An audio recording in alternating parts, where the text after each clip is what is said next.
जवान फिल्म की कहानी शुरू होती है एक खुफिया आइलैंड से, जहां पर एक सीबीआई ऑफिसर जिसका नाम राज ठाकुर है और फिल्म में राज ठाकुर का रोल शाहरुख खान निभा रहे हैं।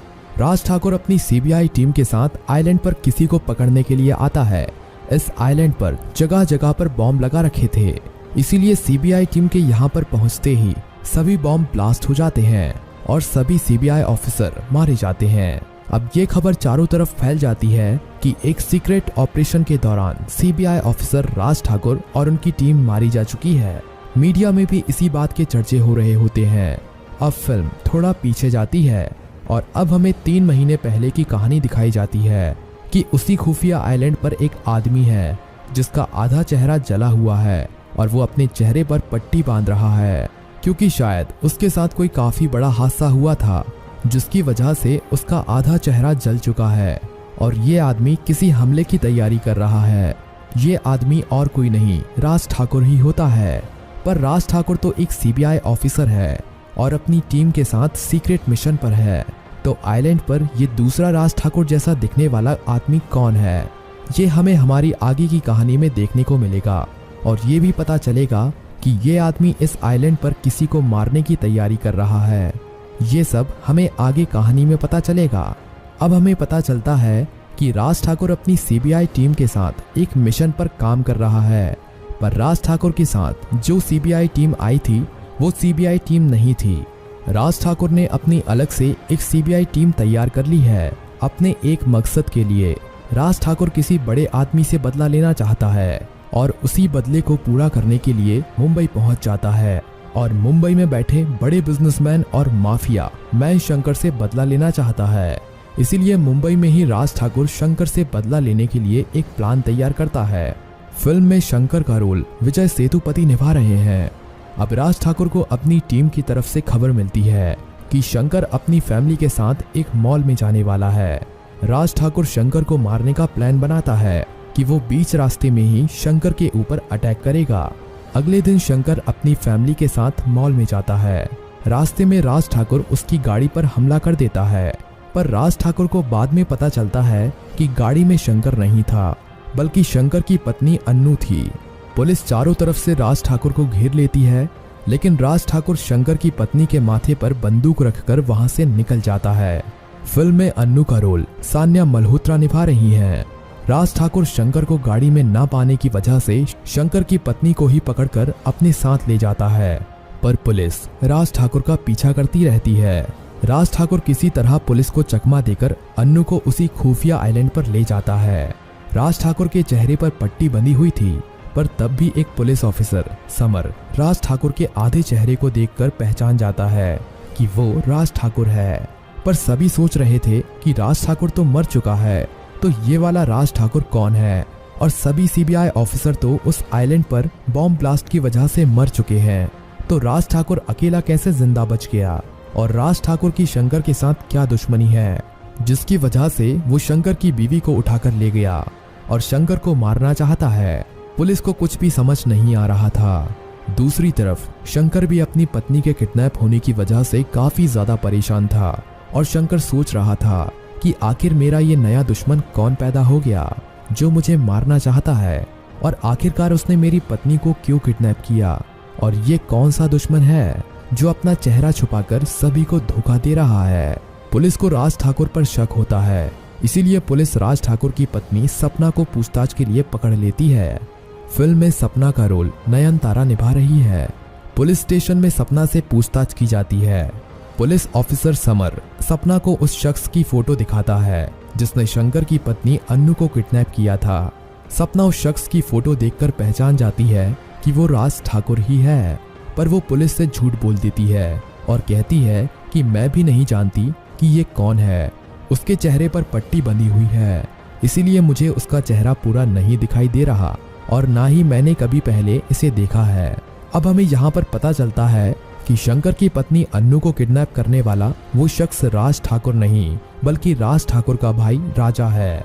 राज ठाकुर तो उस खुफिया आइलैंड पर बॉम्ब ब्लास्ट वाले दिन ही मारा जा चुका है। अब हमें यहाँ पर पता चलता है कि शाहरुख खान का फिल्म में डबल रोल है। यहाँ से फिल्म फ्लैशबैक में जाती है और हमें दिखाया जाता है कि आंध्र प्रदेश के एक छोटे से गांव में राजा और राजा नाम के दो जुड़वा भाई अपने परिवार के साथ रहते थे।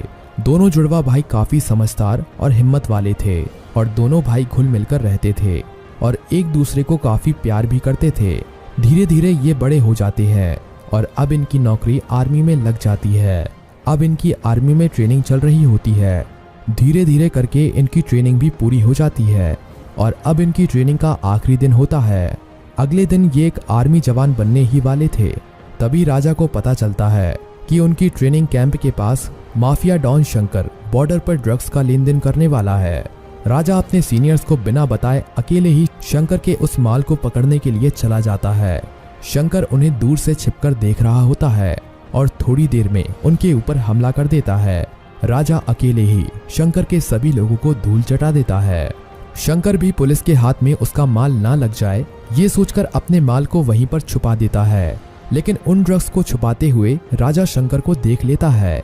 शंकर अपने ड्रग्स को छुपाकर वहां से भाग जाता है, पर राजा उसके ड्रग्स को ढूंढकर उनमें आग लगा देता है। अब राजा अपने ट्रेनिंग कैंप वापस जाता है और ये सब अपने सीनियर्स को बताता है।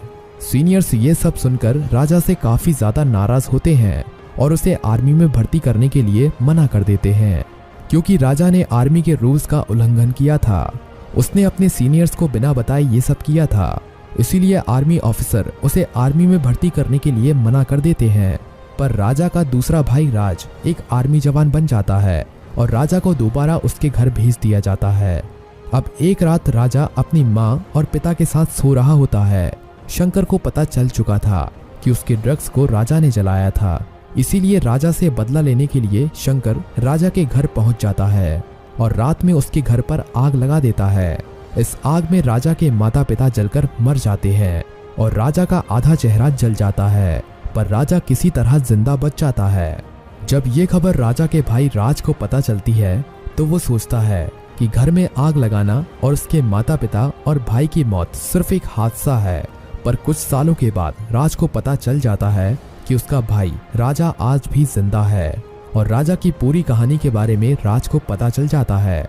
राजा को ये भी पता चल जाता है कि उसका भाई आज भी जिंदा है और अपने माँ बाप की मौत का बदला लेने के लिए माफिया डॉन शंकर को मारना चाहता है। अब तक राज की शादी भी हो चुकी है और ये सब बातें उसने अपनी पत्नी सपना को भी बता दी हैं। अब माफिया डॉन शंकर को भी पता चल चुका है कि सालों पहले जिस राजा को उसने मारा था वो राजा आज भी जिंदा है और उसी खुफिया आइलैंड पर छुपा हुआ है और उसकी पत्नी को भी उसी आइलैंड पर छुपा के रखा है। अब शंकर अपनी पत्नी को छुड़वाने के लिए और राजा को मारने के लिए उस आइलैंड पर अपने सभी लोगों के साथ हथियार लेकर पहुंच जाता है। पर राजा ने शंकर के आने से पहले उस आइलैंड पर बॉम्ब प्लांट कर दिए थे।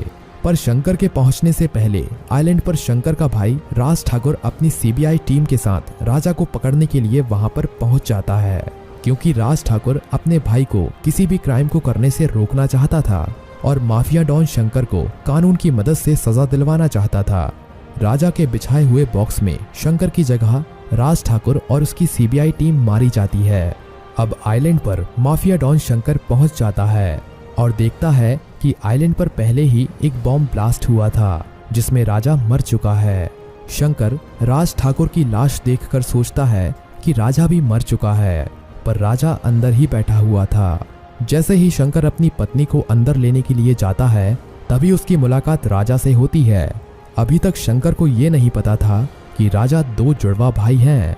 अब राजा को देखने के बाद उसे पता चल जाता है कि राजा दो जुड़वा भाई हैं और जिसकी बाहर लाश पड़ी है वो दूसरा भाई राज ठाकुर सीबीआई ऑफिसर है।